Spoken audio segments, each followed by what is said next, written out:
Je me suis glissée sur la chaise en bois peint en blanc, son craquement familier résonnant dans la cuisine que j'avais autrefois appelée ma maison. L'air était épais, chargé de l'odeur du rôti de bœuf et du pain à l'ail, s'enroulant autour de moi comme un souvenir chaleureux. De l'autre côté de la table étaient assis mes parents, Robert et Suzanne, leurs visages marqués de rides que je jurerais ne pas avoir vus l'année dernière. Mes frères jumeaux, Ethan et Jacob, s'affalaient sur leur siège, tout en membres dégingandés et en énergie agitée à 25 ans. La table était simple, des assiettes ébréchées, une nappe délavée, mais c'était la nôtre, ou du moins, elle l'avait été. Ce soir, le cliquetis des fourchettes semblait trop fort, la faible lumière de l'ampoule du plafond trop dure. Je piquai un morceau de rôti, le jus s'accumulant dans mon assiette, et laissai l'arôme me ramener en arrière. Les dîners de famille, ils avaient été mon encre. Les vendredis soirs avec la cuisine de maman, les grognements discrets de papa à propos du travail, les garçons se chamaillant pour le dernier petit pain.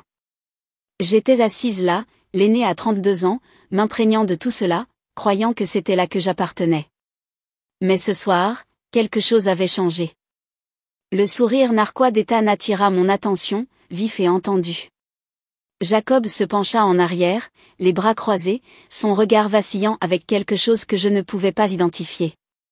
Mon estomac se serra. Suzanne s'éclaircit la gorge, sa voix tranchant la brume, soigneusement composée. « Victoria, nous voulons te parler d'une décision importante. » Je posai ma fourchette, son métal froid contre mes doigts. Robert se redressa, son ton ferme mais dépourvu de sa chaleur habituelle. « Nous avons, finalisé notre testament, et nous voulons que tu l'entendes de nous maintenant, pour qu'il n'y ait pas de confusion plus tard. » Confusion ? Mon pouls s'accéléra, un bruit sourd dans mes oreilles. Je jetai un coup d'œil à maman, ses mains tordant le bord de sa serviette, puis à papa, sa mâchoire serrée. Les garçons me regardaient, le sourire d'Ethan s'élargissant, les yeux de Jacob brillants. Le rôti de bœuf devint aigre dans ma bouche. Ce n'était pas juste un dîner, c'était un règlement de compte. J'avalai difficilement, le poids de leur regard me clouant à la chaise. Quoi qu'il arrive ensuite, je savais que cela avait tout changé. Et au fond de moi, je n'étais pas sûre d'être prête. Ethan se pencha en arrière, croisant les bras sur sa poitrine, un sourire narquois retroussant ses lèvres. Pour faire simple, tout nous revient. Les mots frappèrent comme une gifle, vif et froid. Je me figeai. Quoi ? Jacob le répéta, son ton léger, comme s'il lançait un fait anodin. Maman et papa nous laissent la maison, le condo à la plage, tous leurs biens. Tu n'as rien. La pièce tomba dans le silence, à l'exception du faible bourdonnement du trafic provenant de la rue de banlieue calme à l'extérieur. Ma fourchette tomba bruyamment contre l'assiette, un son discordant qui me ramena à la réalité. Je me tournai vers maman, son visage un masque de calme forcé, attendant qu'elle le nie, qu'elle le balaie d'un revers de main comme une blague cruelle. Mais elle ne fit qu'un petit signe de tête ferme. Nous pensons que c'est pour le mieux, dit-elle, la voix tendue, ses doigts agrippant cette fichue serviette comme une bouée de sauvetage. Tu as une carrière stable, un revenu solide, mais Ethan et Jacob, ils cherchent encore leur voie, ils ont besoin de plus de soutien. Soutien ? La douleur traversa ma poitrine, brûlante et déchiquetée, se tordant avec une colère montante que je ne pouvais pas étouffer. J'avais payé plus de la moitié de leur hypothèque pendant des années, couvert les factures médicales lorsque l'assurance de papa avait fait défaut, envoyé de l'argent à Ethan chaque fois qu'il ratait un semestre, à Jacob lorsqu'il avait besoin d'un nouvel ordinateur portable pour son dernier projet. Et maintenant, ça. Je me tournai vers papa, désespéré de trouver une faille dans sa résolution, un soupçon d'hésitation. Mais il se contenta de fixer son verre d'eau, m'évitant. Son silence plus fort que n'importe quel mot. Donc, après tout ce que j'ai fait, vous avez décidé que je ne méritais rien. Ma voix vacilla malgré ma prise sur le bord de la table, le bois mordant mes paumes. Je ne pouvais pas cacher la blessure, crue et débordante. Maman soupira, ses yeux se rétrécissant avec cette déception familière. Victoria, tu ramènes toujours tout à l'argent. Je serrai les mains sous la table, les ongles s'enfonçant dans ma peau. Il ne s'agit pas d'argent, dis-je, forçant ma voix à rester ferme, bien qu'elle tremblât sur les bords. Il s'agit d'équité, de la façon dont j'ai toujours été là quand vous aviez besoin de moi. Mais maintenant, juste parce que je ne compte pas sur vous, je ne suis rien pour cette famille.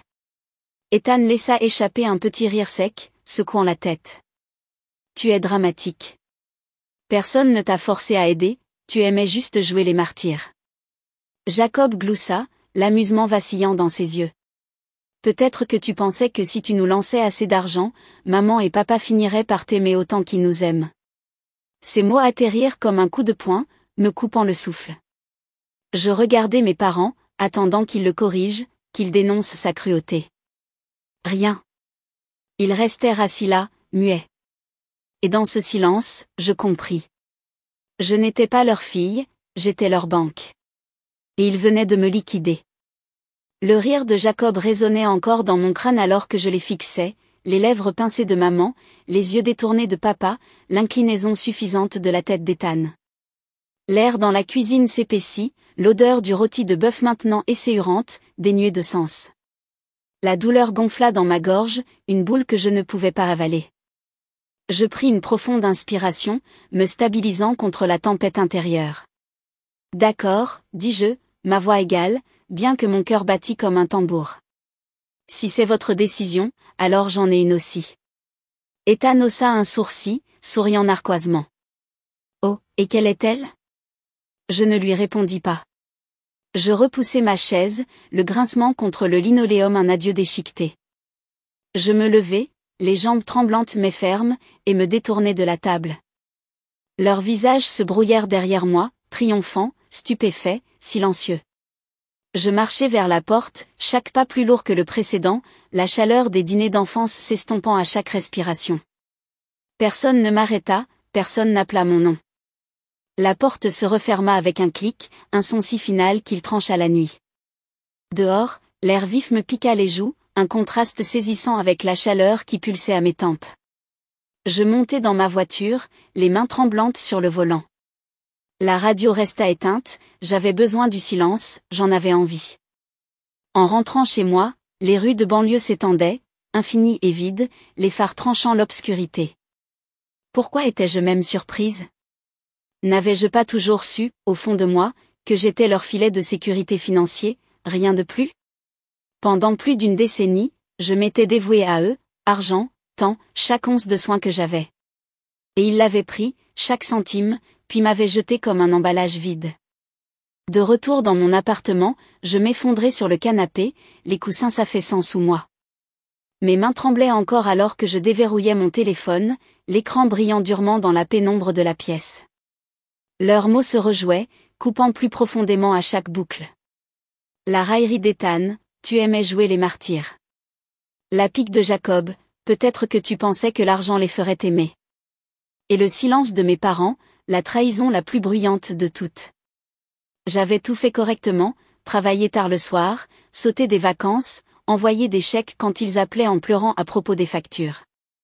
Pourquoi? Pour être effacés de leur avenir. La réalisation brûla, amère et claire. Ils n'avaient pas besoin de moi, ils ne l'avaient jamais eu. Pas comme une fille, pas comme Victoria, juste comme un chèque de paie. Et j'en avais fini d'être ça. L'appartement semblait différent cette nuit-là, plus petit en quelque sorte, mais le mien.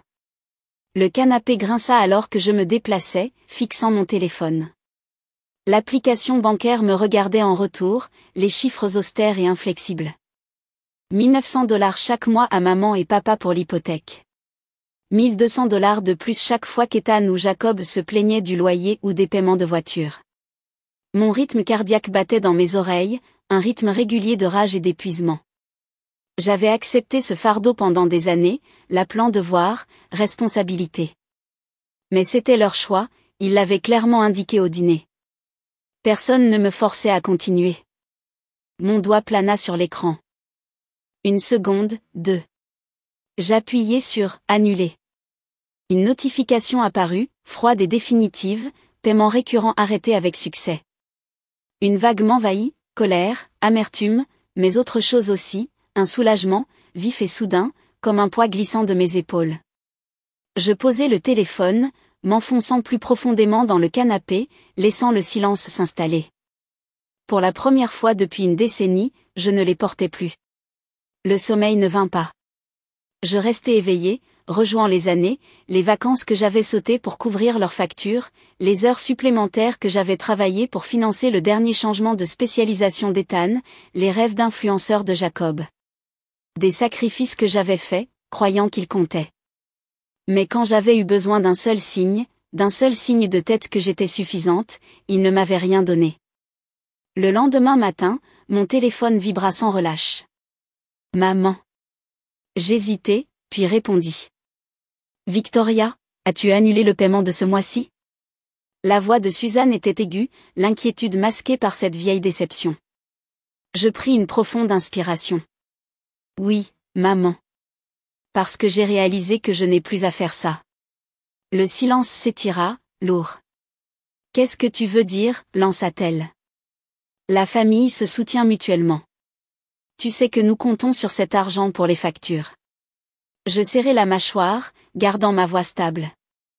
Maman, la famille ne compte pour toi que lorsque je paie. J'ai aidé pendant des années, mais je ne signifie toujours rien pour toi. Son ton monta, accusateur. Tu es égoïste, Victoria. Pourquoi agis-tu ainsi, juste à cause du testament? Tout n'est pas une question d'argent. Je ris, sec et creux. Pas une question d'argent? J'ai été celle qui a maintenu cette famille à flot. Si ce n'est pas une question d'argent, pourquoi ne demandes-tu pas à Ethan et Jacob de contribuer davantage? Plus de silence. Je pouvais voir son visage dans mon esprit, en colère, acculé. Je ne peux pas croire que tu agisses comme ça, dit-elle finalement, froidement. Ce n'est pas la Victoria que j'ai élevée. Je fermai les yeux, le poids dans ma poitrine changeant. Maman, c'est moi. Mais tu ne m'as jamais vraiment vu. Je raccrochai avant qu'elle ne puisse répondre, mon pouce tremblant sur l'écran. Pas de larmes, juste de la clarté.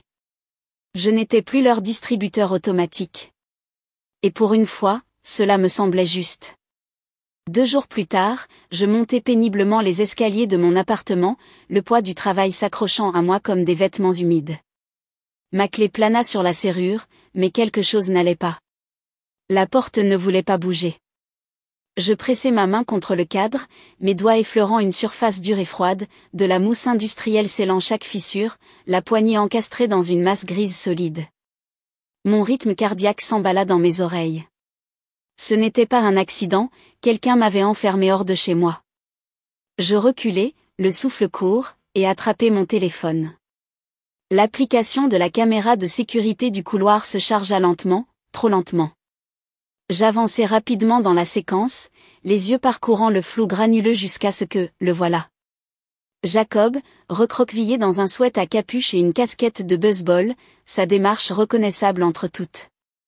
Il tenait une bombe de peinture, souriant narquoisement alors qu'il remplissait les interstices, délibéré, méchant. Mes mains tremblèrent, la rage bouillonnant dans ma colonne vertébrale. Ce n'était pas seulement de la colère, c'était des représailles, une ligne franchie vers quelque chose de plus sombre. Sans hésitation, je composai le numéro de la police. Ils arrivèrent en moins d'1 heure, les lampes de poche tranchant le couloir sombre. Je leur remis la séquence, ma voix stable malgré le feu dans ma poitrine. C'est mon frère, Jacob Miller. Il a fait ça. Un officier regarda le clip, hochant lentement la tête. Voulez-vous porter plainte, Madame Williams? Je serrai plus fort mon téléphone, le froid de la mousse encore sur mes doigts. Si je laissais passer ça, ça dégénérerait. Jacob ne s'arrêterait pas. Je croisai le regard de l'officier, ferme. Oui. Je veux qu'il soit tenu responsable. Ils prirent ma déposition, l'odeur chimique de la mousse persistant alors qu'ils forçaient la porte. Je restai là, regardant la réalité s'installer. Ma famille ne se contentait pas de me couper les ponts, elle ripostait, griffes dehors. Le coup de Jacob n'était pas une farce, c'était un message. Mais je n'étais plus la sœur qui se laisserait faire. Je leur avais tout donné, argent, temps, ma santé mentale. Et ils me l'avaient jeté à la figure. Maintenant, ils en subiraient les conséquences, pas moi. Alors que la police partait, promettant des mises à jour, j'expirais, la colère se transformant en quelque chose de plus froid, de plus aigu. C'était la guerre, et je n'allais pas reculer. Le lendemain, mon téléphone vibra avec un appel de papa. Je l'ignorais. Puis Ethan. Puis papa de nouveau. Finalement, je décrochai, me préparant. Victoria, ton frère a été convoqué par la police, aboya Robert, sa voix dure, accusatrice. Comment as-tu pu faire ça à ta propre famille? Je m'appuyai contre le comptoir de ma cuisine, le bord frais me stabilisant. Jacob a vandalisé mon appartement, papa. Il a scellé ma porte. S'il ne veut pas de poursuite, il peut payer les dégâts. Son ton baissa, incrédule. Combien? Je n'hésitais pas, 3 000 $. Comment peux-tu extorquer ton propre frère comme ça, lança-t-il. Je laissai échapper un petit rire sec, le son cassant. Ce n'est pas de l'extorsion, papa. Ce sont des conséquences. Il raccrocha, la ligne morte avant que je puisse dire plus. Le matin, mon compte reçut une notification, un virement de 3 000 $, accompagné d'une note de Jacob, je ne veux plus jamais te revoir. Je le lus, ne ressentis rien, et passai à autre chose. Mais la tempête n'était pas terminée. Cet après-midi-là, un message de ma cousine apparut. Victoria, est-ce vrai? Les gens disent que tu as abandonné ta famille alors qu'ils sont en difficulté. Je fronçai les sourcils, un malaise me picotant la peau. Un autre texto suivi, d'un vieil ami. Comment as-tu pu couper les ponts avec tes parents et tes frères? Ils se sont occupés de toi toute ta vie. J'ouvris Facebook, et voilà. La publication de maman. Un long mensonge taché de larmes. Elle avait écrit que je leur avais tourné le dos dans leurs moments de besoin, que j'étais égoïste, obsédé par l'argent, laissant mes parents vieillissants et mes frères en difficulté sans rien. Les commentaires affluèrent, des inconnus offrant leur sympathie, des parents me diabolisant. Tellement triste quand les enfants oublient d'où ils viennent, écrivit l'un. L'argent lui est monté à la tête, ricana un autre. La colère monta dans ma poitrine, brûlante et féroce. Ils avaient tout déformé, omis l'hypothèque que j'avais payée, les frais de scolarité que j'avais couverts, le vandalisme de Jacob. J'avais été leur bouée de sauvetage, pas leur méchante. Je restais assise en silence, pesant mes options. Rester silencieuse? Les laisser gagner la bataille de la narration? Non. J'avais supporté leurs bêtises pendant trop longtemps. J'ouvris mon application, les doigts volants alors que je tapais. Si ma famille veut rendre cela public, voici la vérité. J'exposais tout. Chaque dollar que j'avais envoyé pendant 10 ans. Les 1 900 $ d'hypothèque mensuelle. L'argent pour les voitures d'Ethan, les projets de Jacob.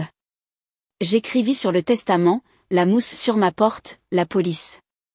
Je ne leur ai pas tourné le dos, terminai-je. Ils ne m'ont jamais vu comme une famille, sauf si je payais.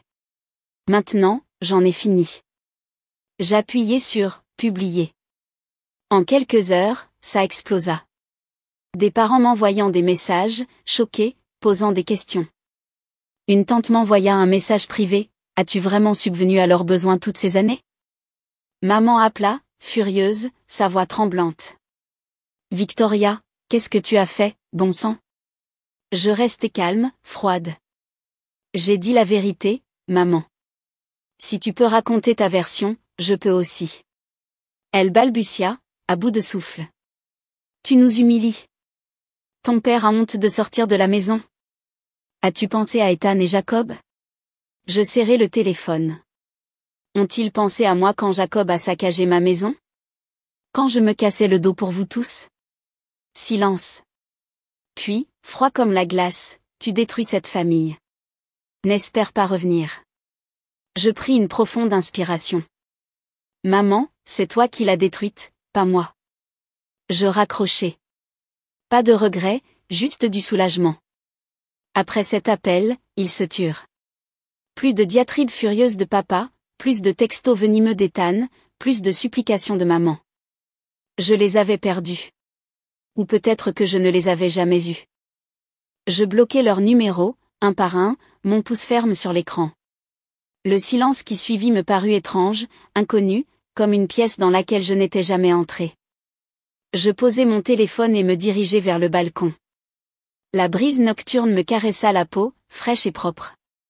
La ville bourdonnait en contrebas, les lumières vacillant, vivantes et indifférentes. Pour la première fois, je respirais facilement.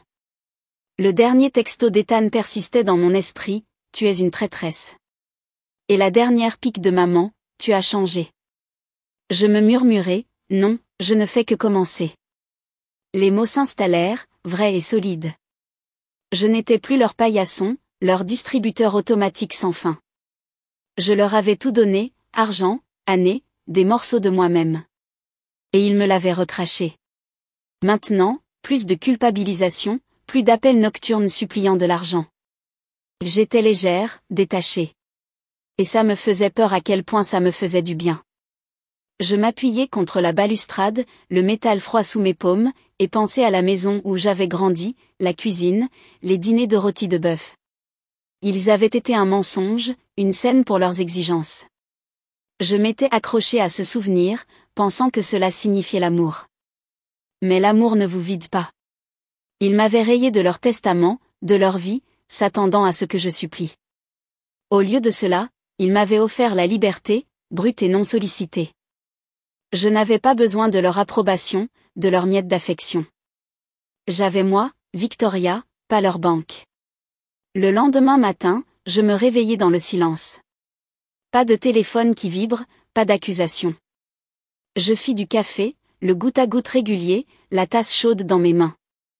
L'appartement semblait plus grand, le mien d'une manière qu'il ne l'avait pas été auparavant.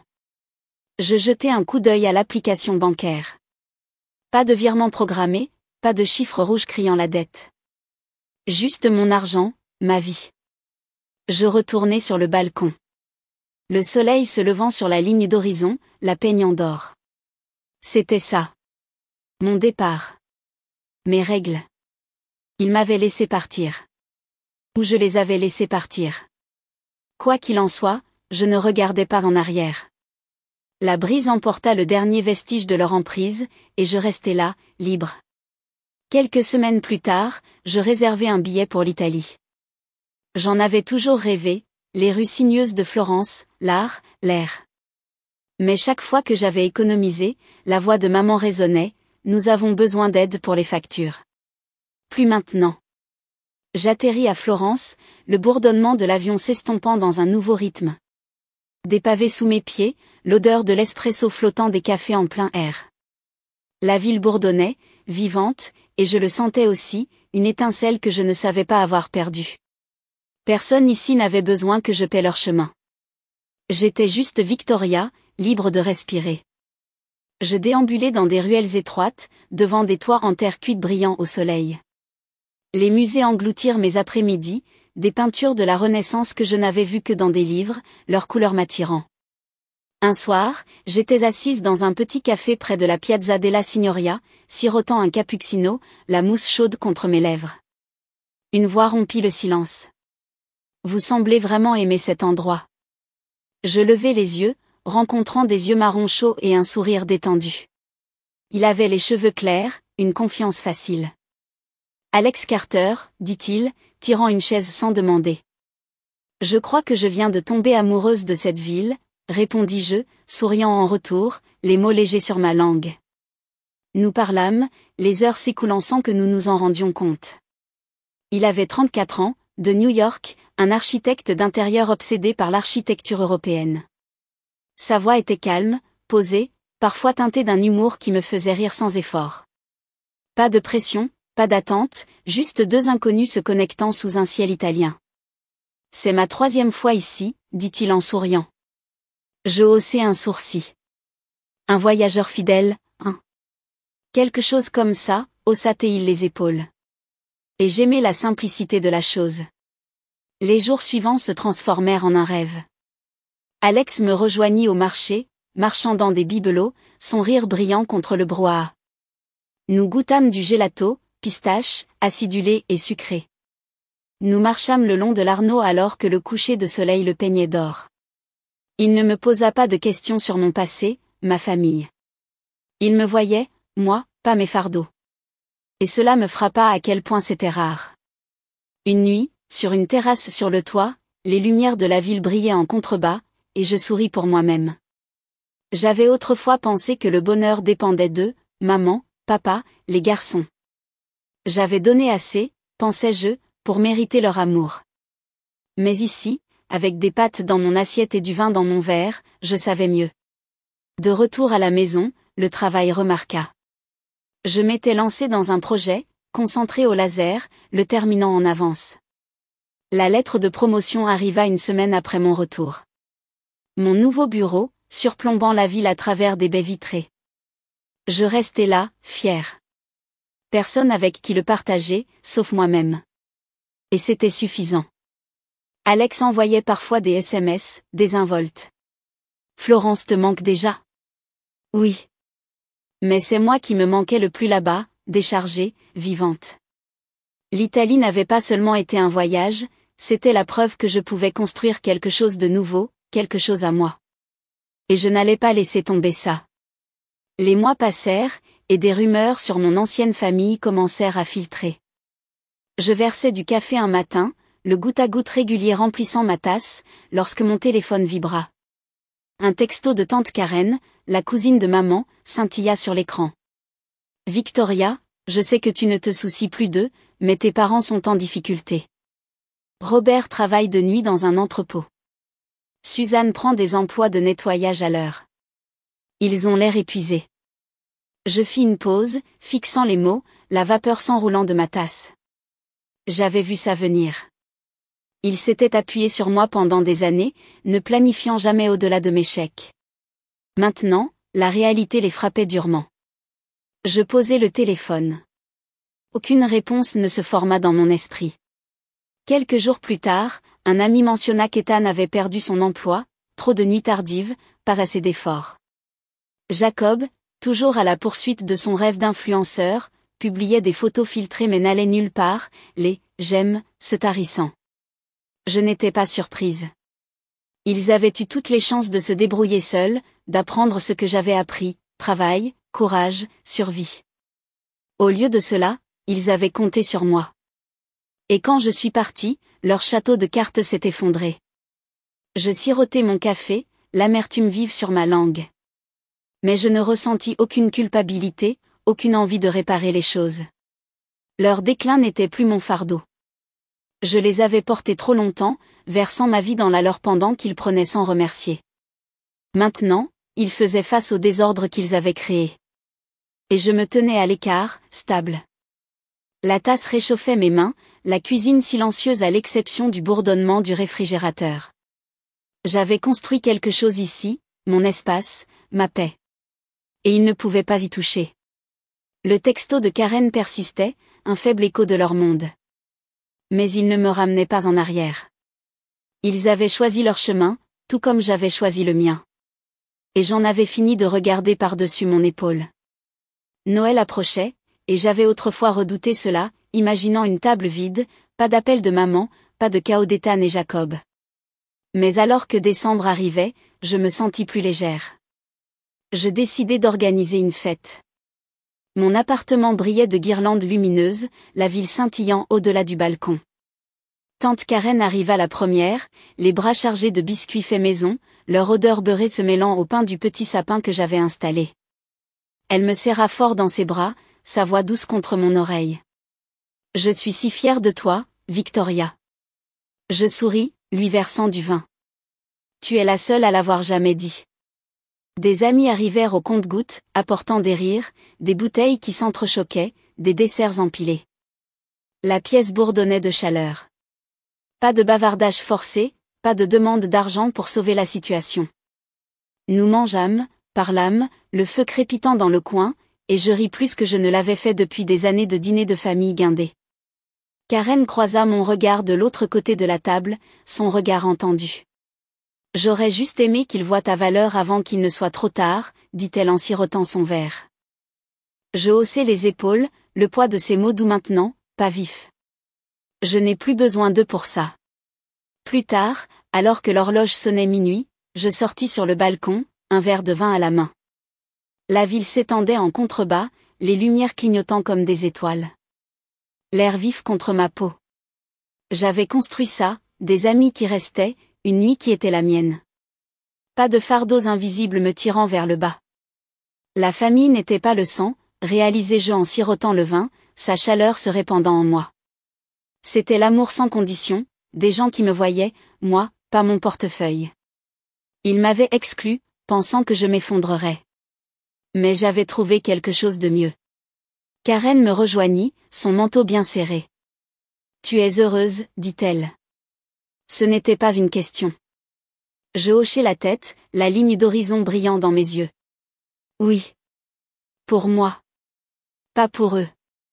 Elle me serra le bras, et nous restâmes là, le silence confortable. Ce Noël, mon premier sans leur ombre, n'était pas solitaire. Il était plein, réel. Les rires à l'intérieur résonnaient, un son que j'avais mérité. J'avais lâché prise, et c'était le plus beau cadeau que je m'étais jamais offert, enveloppé de lumière et de liberté. J'étais assise dans mon fauteuil, un verre de vin dans mes mains, les lumières de la ville se reflétant sur la vitre. Dehors, les voitures bourdonnaient, les gens se déplaçaient, le monde tournait. Mais ici, une quiétude m'enveloppait, douce et nouvelle.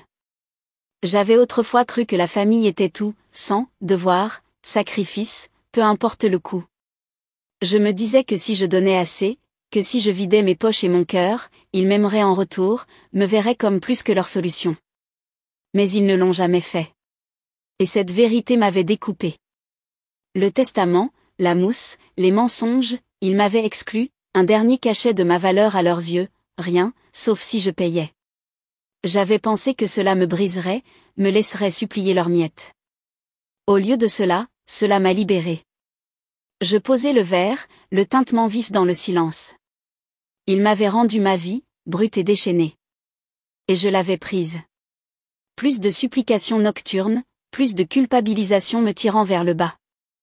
Je pouvais voyager, rire, respirer, me choisir, sans excuse. Mes yeux dérivèrent vers le téléphone, silencieux sur la table. Pas d'appel manqué, pas d'écho de leur voix. Des amis remplissaient cet espace maintenant, la fierté de Karen, le sourire facile d'Alex de Florence. La famille n'était pas ce dans quoi j'étais née, c'était ce que j'avais construit, ce qui restait quand je n'avais plus rien à donner. Je me levai, la pièce stable sous mes pieds, et je le sentis, le pouvoir, le mien, seul. J'avais été leur banque, leur béquille. Mais maintenant, j'étais Victoria, entière, libre. Les lumières dehors pulsaient, vivantes, comme moi. Et je savais, en sirotant la dernière goutte de mon vin, que cette vie était la mienne à vivre, pas la leur à prendre.